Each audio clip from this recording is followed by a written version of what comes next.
already lost. No, you have.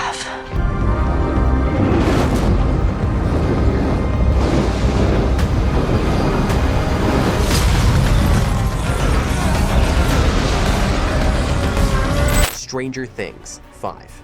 Volume 1 gave us bigger stakes, darker horror, and some of the most powerful scenes Eleven has ever had. But there is one thing Volume 1 quietly proves. Even after all this time, Eleven still cannot beat Vecna. It is not because she is weak, it is because of what I call the level 20 problem.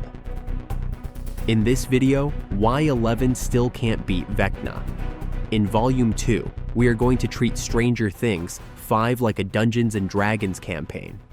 We will talk about what level Vecna is actually playing at, what level 11 and the party are stuck on, and what kind of power up they still need before the final fight. Let us start with the basics. In Dungeons & Dragons, Vecna is not a random monster. He is a legendary god-tier villain. You believed you could end this, end me. But all you can do now is witness the world I'm about to unleash. A lich, a wizard, and eventually a full-on deity. In game terms, he is a level 20 style boss. That means if you send in a group of low-level characters, they are not meant to win. They are meant to survive, learn, and run. Now look at Stranger Things.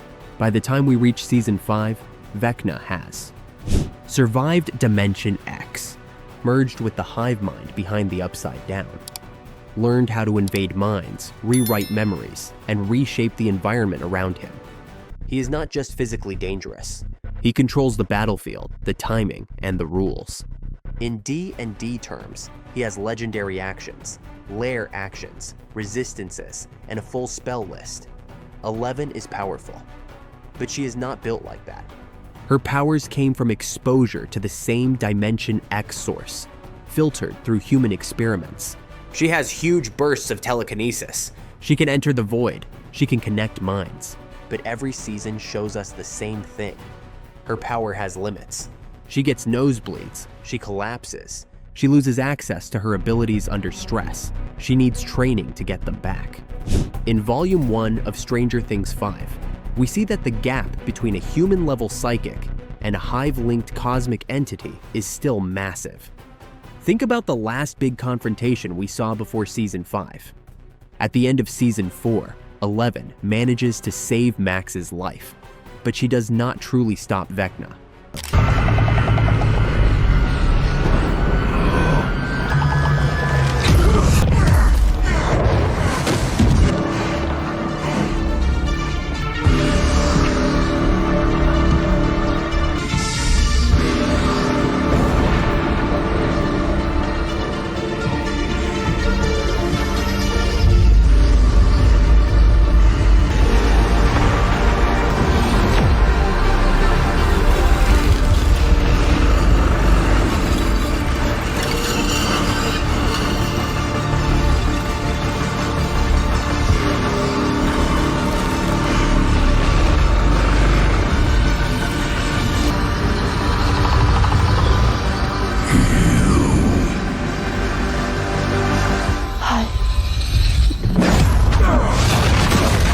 He completes his ritual.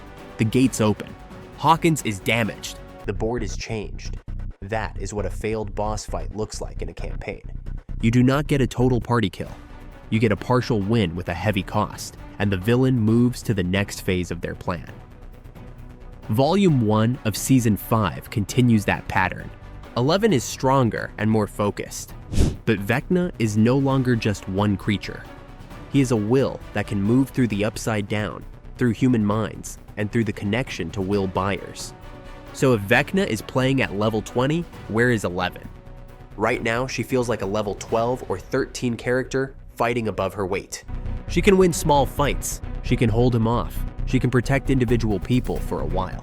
But when it comes to a straight one-on-one, full power, no distractions fight, the story keeps showing us that she is not there yet. In D&D, there are only 3 ways to win that kind of fight. Number 1, you level up. You gain new abilities, more hit points, and better stats. Number 2. You find better loot. Magic items, artifacts, or outside help that change the rules of the battle. Number 3. You change the objective. Instead of killing the boss, you cut off their power source, trap them, or break their connection to the world. Stranger Things 5. Volume 1 hints that the show is going to use all 3. 11 still has room to grow. We have seen her regain powers in Season 4. Season 5 hints that her connection to Will and to Dimension X might unlock new abilities we have not fully seen yet. That is the natural level up. Then there is loot. In this story, loot does not have to be a sword or a wand. It can be information. It can be a device left over from Project Philadelphia. It can be a ritual, a song, or a map of the mindscape that lets the party attack Vecna where he is weak. Volume 1 spends a lot of time on lore. Dimension X, the first shadow, the early experiments. That is not filler. That is the story handing the party the equivalent of magic items. And finally, there is the objective. If Vecna is truly tied into a hive mind that spans Dimension X, the Upside Down, and Will Byers, then killing his physical body may not be enough. The party might need to sever the link with Will, collapse the bridge between dimensions, or force Vecna back into a form where he is no longer a level 20 god, but just Henry Creel again. That is why 11 cannot win yet in Volume 2. Because from a story and D&D perspective, it is too early. The party is still learning the rules of the final fight. So when you watch Stranger Things 5 Volume 2 on Christmas, do not expect a clean win. Expect a mid-campaign boss phase. A brutal fight that teaches 11 and the others exactly what kind of power up they need before the finale. Here is the simple way to think about it. Vecna is built like a level 20 boss. 11 is still leveling up. Volume 2 is not about beating him. It is about surviving long enough to learn how he can be beaten. Now that you know why 11 still cannot beat Vecna in Volume 2, the next question is, what if Vecna is not even the final boss? In my next video, I break down why Vecna might only be the mid-game villain and who the real end boss of Stranger Things 5 could be. Click that next, and let us keep looking at this story like the D&D campaign it is. Every day he feels closer. Like the world is bending toward him again. He's inside the silence now, pushing through thoughts I can't hold back anymore. Some part of me still hears him, waiting for the moment I slip. I try to stay strong. Stranger Things 5 Volume 1 is out. We already know what happens in the first 4 episodes. Now everyone is looking at the calendar. Volume 2 drops on December 25th, Christmas Day. Most people see that and think, great, we are getting cozy Christmas Stranger Things. Maybe a hopeful turning point. Maybe a warm family-style win before the finale. But what if I told you the Christmas episodes are not a gift? They are a trap. In this video, Stranger Things 5. Christmas episodes are a trap. We are going to talk about why Netflix and the Duffer Brothers picked that date on purpose, and why it probably means Volume 2 is where things get much worse, not better. First, let us look at the pattern. Stranger Things has always used nostalgia and comfort as bait. Kids on bikes, arcades, snowball dances, mixtapes, all the warm 80s vibes. But almost every time the show gives you something soft and familiar, it twists the knife. The Christmas lights in Season 1 were not just cute decorations. They were a way for a missing child to scream through the walls. Okay, baby, talk to me. Talk to me, where are you? G-H-T-R-E, right here. I don't know what that means. What should I do? How do I get to you?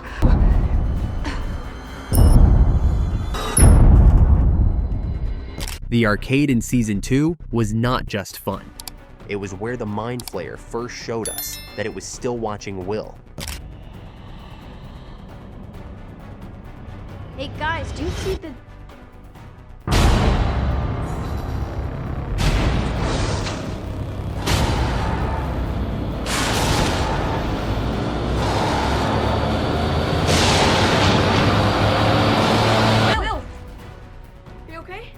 So when you see Stranger Things 5 Volume 2 land right on Christmas Day, you have to ask, is this a reward or is this another setup?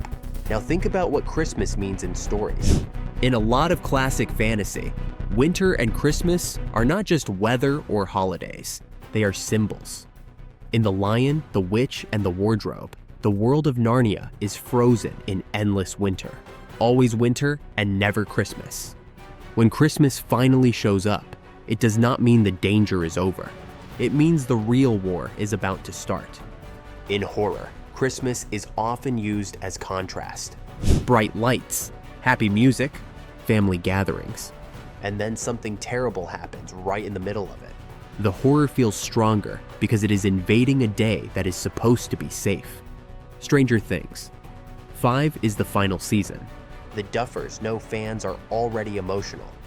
Dropping Volume 2 on Christmas lets them hit that contrast as hard as possible. Imagine this. You sit down on December 25th. You are full of food. You are in a good mood. You press play. The show might start with snow in Hawkins, Christmas lights, families trying to pretend everything is normal. Our main characters get one brief moment of peace. Then the Upside Down pushes back. A rift opens. Will gets another vision. Vecna makes his next move. The timing makes it feel like the show itself just ruined Christmas. That is not an accident. That is emotional design. There's also the bigger meta level. Netflix cares about watch time and conversation. Releasing Stranger Things 5 Volume 2 on Christmas does 3 big things. Number 1, it guarantees millions of people will be home and off work, perfect for binge watching. Number 2, it hijacks the holiday news cycle. Every entertainment site will run headlines like, Stranger Things 5 Christmas episodes break fans. Number 3, it taps into a tradition horror has used for years. Take a safe date, break it. From a story point of view, Volume 2 being a trap makes sense too. If the full season is 8 episodes, Volume 1 is the setup. Volume 2 is the escalation. The finale is the resolution. So what does escalation look like in Stranger Things 5? This is where heroes lose ground. Secrets about Will and Vecna get exposed. The party realizes their current plan cannot work. And at least one big twist hits. That changes how we see the entire war with the Upside Down and Dimension X. A Christmas drop is the perfect place to do that. Give viewers something big that they have to sit with for a whole week until the finale. Maybe Christmas is the day the barrier between Hawkins and the Upside Down finally breaks for good. Maybe it is the day Will fully connects to the hive mind. Maybe it is the day we learn Vecna is not the final boss after all. Whatever it is, it will not be a neat little bow. It will be a cliffhanger. So what should you expect from the Stranger Things 5 Christmas episodes? Expect comfort used as misdirection. Expect at least one scene that feels like classic holiday warmth. And then expect that scene to be shattered by something from the Upside Down or Dimension X. Expect Volume 2 to feel bigger and darker than Volume 1, not because of more monsters, but because the show will finally force Will, Eleven, and the rest of the party to face truths they have been running from since Season 1. Here is the simple way to think about it. Volume 1 made you remember why you love Stranger Things. Volume 2 on Christmas is going to test how much you can handle it when that love hurts. The Christmas episodes are not the happy ending. They are the moment the spell breaks and the real shape of the story shows up. Now that you know why the Stranger Things 5 Christmas episodes are a trap, the next question is, even if the party realizes what is happening, are they strong enough to win? In my next video, I break down the level 20 problem in Stranger Things 5, why Eleven still cannot beat Vecna in Volume 2, and what kind of power up the group needs before the final episode. Click that next, and let us keep getting ready for what Christmas in Hawkins really means. You believed you could end this, end me. But all you can do now is witness the world I'm about to unleash. Stranger Things 5, Volume 1 is done. Volume 2 drops on Christmas. And right now, every YouTube channel is saying the same thing. Rewatch Season 1. Rewatch Season 4. Spot the parallels. That is fine. But if you really want to predict what happens in Stranger Things 5 Volume 2, there is a better move. Do not just rewatch the show. Study the stories it is copying. In this video, 3 stories you must watch before Stranger Things. 5. Volume 2. I am going to give you a simple homework list for the next month.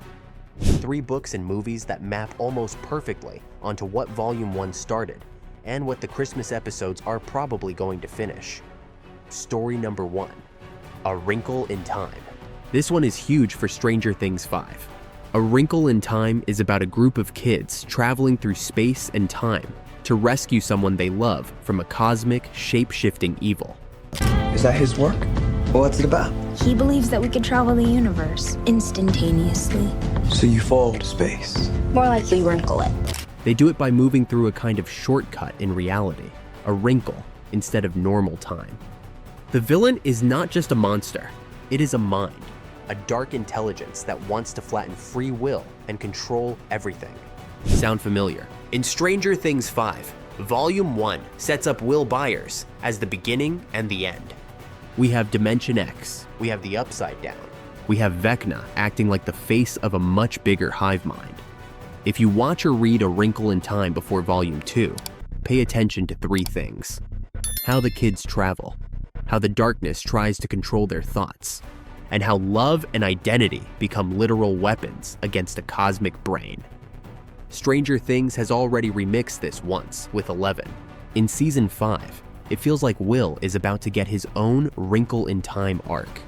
A kid pulled between 2 minds, trying to decide which one he belongs to. Story number 2. It by Stephen King. The Duffers have never hidden this one. Small town, group of kids. The entire camp? There are rumors of Indians, but no sign of an attack. Cosmic evil that feeds on fear. A monster that comes back in cycles and changes shape based on what you are most afraid of. In It, the real horror is that the town gets used to the pattern.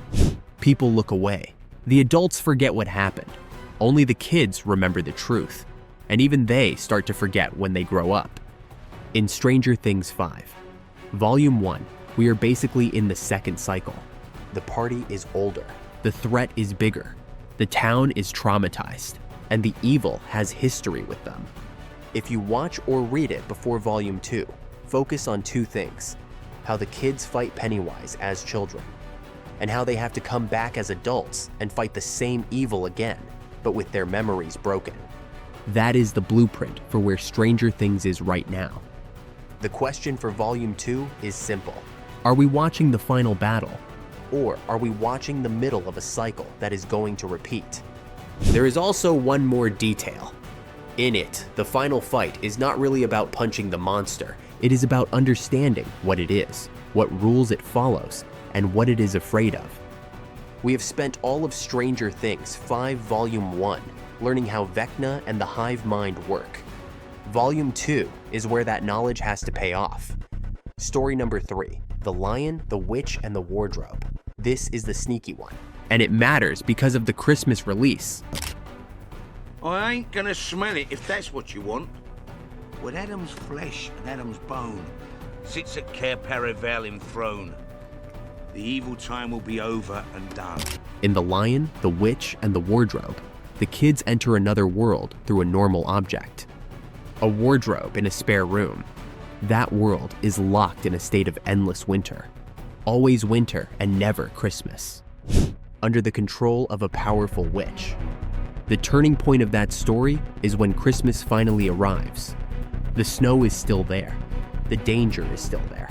But the arrival of gifts and hope means the spell is starting to break. Now think about Stranger Things 5 Volume 2, dropping on December 25th. Netflix and the Duffers did not pick that date by accident. They know our brains link Christmas to happy endings and warm feelings. If they are using Narnia logic, Christmas in Stranger Things 5 is not the end of winter. It is the moment the real war starts. If you watch or read The Lion, the Witch, and the Wardrobe before Volume 2, pay attention to 3 things. How the kids cross between worlds, how the endless winter works, and how the arrival of Christmas does not remove danger. It exposes it. Now here is your Stranger Things 5 homework list in 1 sentence. A wrinkle in time for the time in mind, war around Will and Dimension X. If for the repeating cycle of evil in Hawkins, and the idea that Vecna might not be the final boss. And The Lion, the Witch, and the Wardrobe for the way Christmas, portals, and endless winter worlds can all collide in the Volume 2 episodes. If you want to go all in, do one of these each week before December 25th. By the time Volume 2 drops, a lot of Stranger Things 5 will feel less like a random twist, and more like the final act of 3 stories you already know. Now that you have your homework list for Volume 2, the next step is understanding why the party still is not strong enough to win. In my next video, I break down the level 20 problem in Stranger Things 5, why 11 still cannot beat Vecna in Volume 2, and what loot or power up the party needs before the finale. Click that next, and let us keep getting ready for the Christmas episodes together.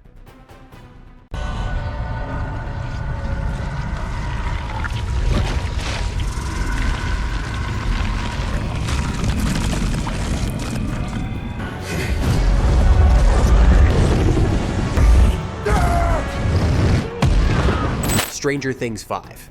Volume 1 is full of visual Easter eggs, but some of the most important clues are not in the picture at all. They are hiding in the audio and in the subtitles.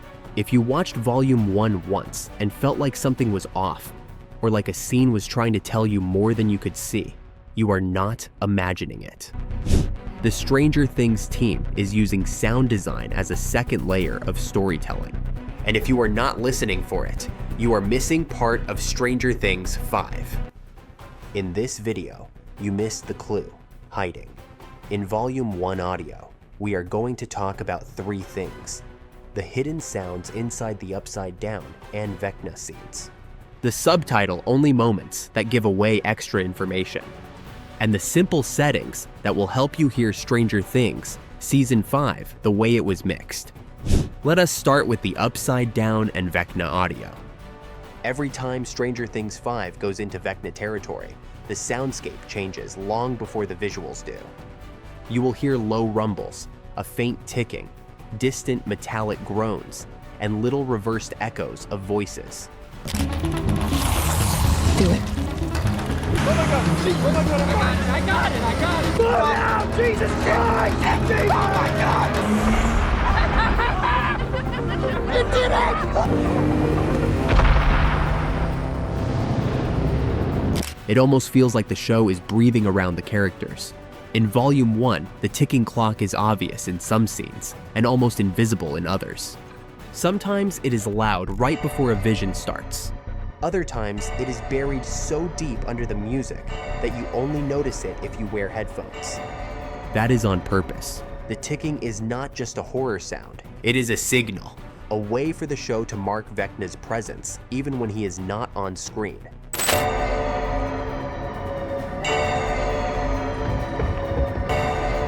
4 times.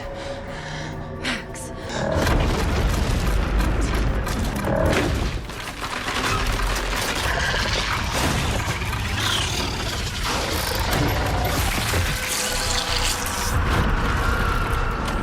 In some Volume 1 scenes, the clock starts ticking before the characters feel anything. If you catch it, you know something is coming. If you miss it, the scare feels more sudden. There are also scenes in Stranger Things 5 Volume 1 where background voices are distorted, reversed, or pushed to the edge of hearing. In some upside-down shots, you can almost make out familiar words inside the noise. Screams from earlier seasons, snatches of dialogue, a name said too quietly to show up in the main mix. This is where subtitles come in. Netflix subtitles and closed captions for Stranger Things 5 are not just accessibility tools. They sometimes label sounds in a way that spoils what is going on. If you have subtitles off, you just hear a weird sound and move on. If you have them on, you might see things like Clock ticks faster. Whispered voice says, "Join us." Distant creature screeches in the dark.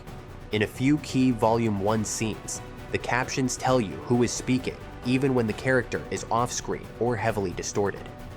They might label a line as Vecna, or as Will, or as an unknown voice. Often this happens long before the plot confirms anything.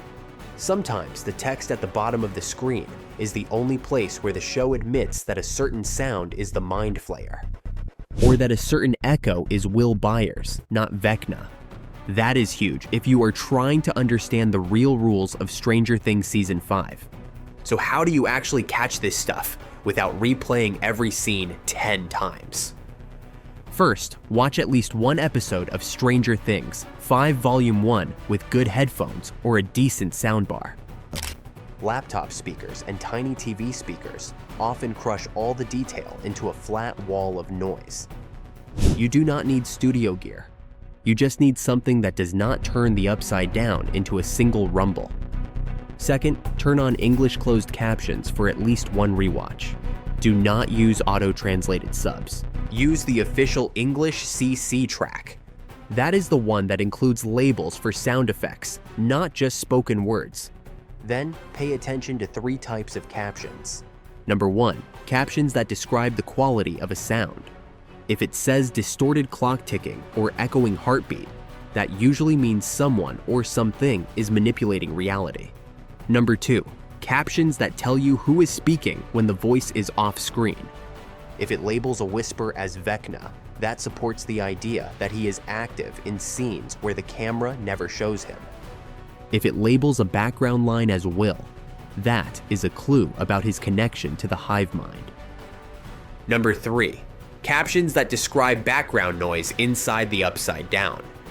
If you start seeing things like creature circling overhead or distant roar gets closer, you know the show is hinting at entities we have not fully seen yet. The last piece of this puzzle is your audio settings. Just like we had to fix motion smoothing for the picture, we need to make sure your sound is not working against Stranger Things Season 5. If your TV or streaming box has an option called Speech Enhancement, Clear Voice, or Night Mode, try turning it on for Stranger Things 5. These modes often boost dialogue and small sounds, so they are easier to hear at lower volumes. If you are using a soundbar, look for a movie or cinema mode, rather than sports or music. Movie modes are tuned for sound effects and surround details. That is exactly what you want when you are trying to hear a faint clock tick hiding behind the score. The goal is simple. You want dialogue, subtle effects, and music to be clear without having to crank the volume so loud that the Demogorgon attack wakes up your neighbors. Once you do this, Stranger Things 5. Volume 1 feels different. The world sounds alive. Scenes that felt flat suddenly have layers. The show starts giving you tiny hints about Vecna, Will, the Mind Flayer, and the Upside Down long before the plot spells anything out. Now that you know you missed clues hiding in the Volume 1 audio, there is one more upgrade that will change how you watch Stranger Things 5. You already fixed your TV picture. You have tuned your sound and your subtitles. The next step is understanding why the story itself is built like a Dungeons & Dragons campaign, and what that means for Eleven versus Vecna. If you want to see why Eleven still cannot beat Vecna in Volume 2, and how the party is underleveled on purpose, watch my next video on the level 20 problem in Stranger Things 5.